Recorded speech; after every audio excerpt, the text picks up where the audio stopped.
Welcome back ناظرین. اچھا اظہر صاحب مجھے یہ بتائیے گا کہ عدلیہ نے 18ویں ترمیم پر بال جو ہے پارلیمان کے کورٹ میں دے دی.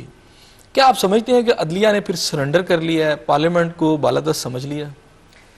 پہلے اس سے بھی پہلے ایک بات یہ کروں گا کہ عدلیہ نے 18ویں ترمیم میں بہت وقت صرف کر دی. عدلیہ کو اتنا وقت نہیں صرف کرنا چاہیے تھا. 17 جج 4 مہینے کے لیے بیٹھے ہیں اور ایک ایشو پر مانتے ہیں 18ویں ترمیم تھی, مانتے ہیں کہ آئین کا مسئلہ تھا, لیکن یہ کنٹرول کرنا, ٹائم کو صحیح پابند کرنا اور طریقے سے جلدی ختم کرنا, یہی تو مینجمنٹ کا کام ہوتا ہے. اور مینجمنٹ ہر طبقے میں, ہر شعبے میں, ہر ادارے میں لازمی چیز ہے. یہاں فیلئر ہوئی ہے ہمارے عدلیہ کی. 4 مہینے ہوا. اب اس کے بعد آپ کا سوال ہے سرنڈر. عوام بھی کہتے ہیں کہ نکلا کیا اس میں سے, یہ تو پھر بھی دوبارہ ہمارے پاس ہی آ گیا, ہم آج کل اس پہ غور کر رہے ہیں. میں یہ کہوں گا کہ عدلیہ نے بڑا دانشمندانہ فیصلہ کیا ہے. یہ دانشمندانہ فیصلہ بہت پہلے کر دیتے, 2 ہفتے اندر کر دیتے تو بہت ہی خوبصورت لگتا. اتنی تاخیر سے کی ہے تو اس وجہ سے اس میں اس قسم کے سوالات پیدا ہو رہے ہیں جو آپ نے بھی اپنے یعنی پارلیمنٹ کی بالادستی کو قبول کیا ہے.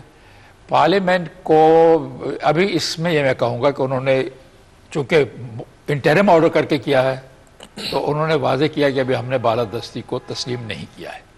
ابھی ہم ایک دوسرے کے ساتھ برابری کے لیول پر چلنا چاہتے ہیں. اور دیکھا بھی جائے تو کوئی ادارہ دوسرے ادارے پہ حاوی نہیں ہے. اصل چیز پھر وہی جس کا ہم نے اور آپ نے شروع میں ذکر کیا تھا کہ آئین بالادست. جسٹس اعجاز چودھری صاحب کی ان کی تعیناتی کو یا ان کے جو ہوا ہے ساری فائنلائز ہوا ہے اس کو آپ کیسے دیکھتے ہیں؟ اس کی جی جسٹس اعجاز چودھری صاحب کی جو لاہور ہائی کورٹ جی میرا خیال ہے سینئر موسٹ ہیں, مناسب فیصلہ ہے, بہت اچھا فیصلہ کیا کہ سینیورٹی کو مینٹین کیا. وہ آپ کے ساتھ بھی مختلف کیسز میں سنا ہے کہ پیش ہوتے رہے ہیں, تو کیا آپ سمجھتے ہیں یہ اعجاز صاحب وہ نہیں ہیں؟ اچھا وہ دوسرے ہیں. وہ چودھری اعجاز صاحب جو ہمارے ساتھی تھے وہ سپریم کورٹ کے جج ریٹائر ہو گئے اور اب وہ اس جوڈیشل کمیشن کے ممبر بن گئے ہیں. رائٹ. اچھا میں ایک بات جاننا چاہوں گا, بابر وان صاحب وزیر قانون اس میں آئے ہیں جوڈیشل کمیشن میں, ان کو ویلکم بھی کیا گیا ہے. ان پہ کرپشن کے الزامات بھی ہیں کہ جی انہوں نے جو ہار اسٹیل مل کیس میں بہت زیادہ فیسیں لی جو کہ ان کی جسٹیفائیبل نہیں ہے. سیکنڈ بات یہ کی گئی تھی کہ جی وہ وکیلوں میں پیسے بانٹتے پھر رہے ہیں. لیکن چیف جسٹس سپریم کورٹ نے یہ باتیں بھی ان کے بارے میں کمنٹس پاس کیے کہ بڑے زیر آدمی ہیں, ان کا آنا خوش آئند ہوگا اور اس سے بڑے اچھے فیصلے ہوں گے. آپ یہ دونوں چیزوں کو کیسے دیکھتے ہیں؟ ایک جانب ان کی جوڈیشل کارروائی ہے, ایک جانب ان کی مربت کا رویہ ہے. تو مربت ہے کہ پولیٹیکل رول ہے؟ دیکھیں اپنے اپنے انداز سے سوچ سکتا ہے آدمی. میں آپ کے سوچ کو بھی رد نہیں کروں گا کہ اس کو آپ یہ کہہ سکتے ہیں مصالحت بھی دکھائی دیتی ہے, لیکن اچھی بات ہے کیونکہ وہ تصادم اوائڈ کرنا چاہتے ہیں اور کرنا بھی چاہیے تاکہ اداروں کے درمیان کوئی آپس میں تصادم نہ دکھائی دے اور معاملہ خوش اسلوبی سے آگے بڑھ جائے. بہت سے مسائل ہیں ملک میں, مسائل میں اضافہ کرنا مناسب نہیں ہوگا. میں ان چھوٹی چھوٹی باتوں سے آگے جانا چاہتا ہوں. ٹھیک. جوڈیشل کمیشن بن گیا, جوڈیشل کمیشن نے کام کرنا شروع کر دیا. جوڈیشل کمیشن میں جس نمائندے نے آئین کے مطابق پہنچنا تھا. آگے جانے سے پہلے ایک چھوٹے سے آپ کا کامنٹ چاہتا ہوں. خالد رانجھا صاحب کی جوڈیشل کمیشن میں جو وہ آئے ہیں, جو ان کا نام ہوا ہے سارا, اس کے بارے میں آپ کیا کہتے ہیں؟ خالد رانجھا صاحب بار کونسل کے کئی دفعہ ممبر رہے. ٹھیک. بار کونسل ہماری بہت بڑی اہم ادارہ ہے. بڑے دفعہ الیکشن لڑے انہوں نے, وکلا صاحبان سے واقف ہیں. ٹھیک. ایڈوکیٹ جنرل رہے, ان کو معلوم ہے فوجداری مقدمات میں کیا چیز ہے اور کیا لازمی چیز ضروری ہے. ہائی کورٹ کے جج رہے, ان کے خلاف جتنے اعتراضات ہیں وہ ان کی ذات سے متعلقہ ہے.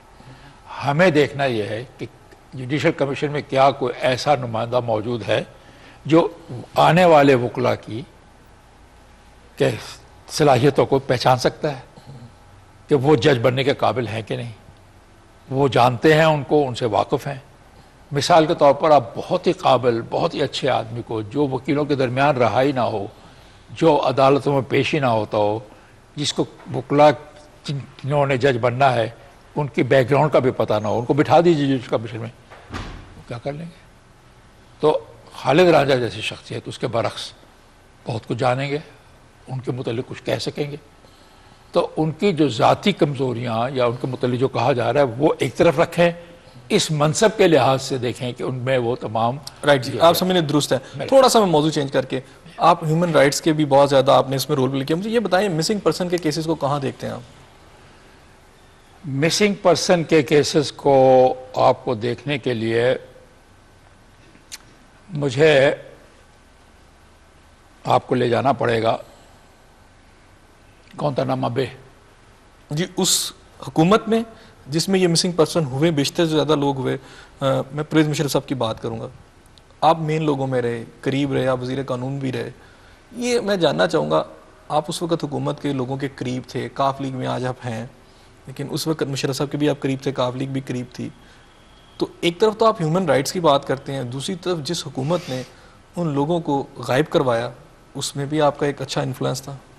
پہلی بات تو یہ ہے جی کہ میں شاید آپ کے مجھ سے اچانک نکل گیا، میں مشرف صاحب کے زمانے میں وزیر قانون نہیں تھا. میں اب صاحب کا وزیر قانون رہے، میرا کہنے کا مقصد یہ ہے نہیں تھا کہ ایک انفلوئنس آپ کا وہاں پہ رہا. ضرور رہا. آپ نے وہ بات، میں صرف ایک چھوٹی تصحیح کر رہا تھا جو میں نے سن نہیں.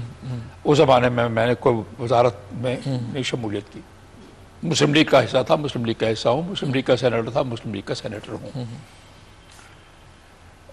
بلا شک و شبہ نزدیکی بھی تھی مشرف صاحب سے. مشرف صاحب کے دور میں جتنے لوگ گرفتار ہوئے اور باہر کے ملکوں کو دیے گئے، میں نے آج بھی میں نے اس سلسلے میں تحقیق کی ہوئی ہے. آج کا مطلب ان دنوں میں بھی، اور پوچھا ہے مختلف اداروں سے، کوئی پاکستانی کا نام ہے جو کہ باہر کے ملک میں دیا گیا ہو؟ غیر پاکستانی فورینر، مثلا سعودی عربیہ کے، چچنیا کے، افغان. ڈاکٹر عافیہ کا کیس کہاں رکھتے ہیں آپ؟ ڈاکٹر عافیہ کے متعلق کہیں سے مجھے یہ نہیں معلوم ہوا کہ انہوں نے پک اپ کیا. اس میں نے ان پاکستان سے اٹھائی کی گئی بات تھی. کر رہا ہوں جو ایڈمیٹڈ پورشن. جی جی نان ایڈمیٹڈ کے بھی ہم تھوڑی سا ڈسپیوٹڈ پورشن کو چھوڑ دیتے ٹھیک ہیں. ہے. ایڈمیٹڈ نام جو ہیں کہ 300 یا 400 یہ جتنے اسلام آباد کے اندر اگر آپ ایس ایم صاحب دیکھیں تو بہت سارے لوگ مظاہرے کر رہے ہیں، میڈیا پہ آ رہے ہیں. وہ بلوچستان کے لوگ ہیں بہت سارے، اس میں خزدار کے لوگ ہیں جو آج تک نہیں مل سکے. کئی سال ہو گئے ہیں ان کے لواحقین ان کا انتظار کر رہے ہیں اور کوئی پتہ نہیں ہے. اس وقت وہ کیس سپریم کورٹ میں بھی ہے.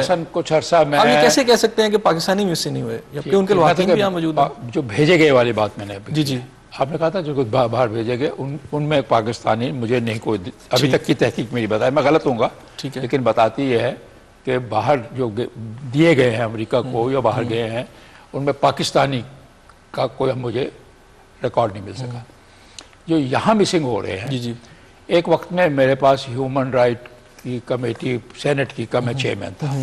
اس زمانے میں ہم نے بھی مسنگ پرسن کے لیے لوگوں کو بلایا، ڈیفنس والوں کو بلایا اور لا منسٹری کو بلایا، ہوم منسٹریز کو بلایا، ایڈوکیٹ جنرل صاحبان کو بلایا، اٹارنی جنرل صاحبان کو بلایا اور ان سے ہم نے پوچھا کہ مسنگ پرسن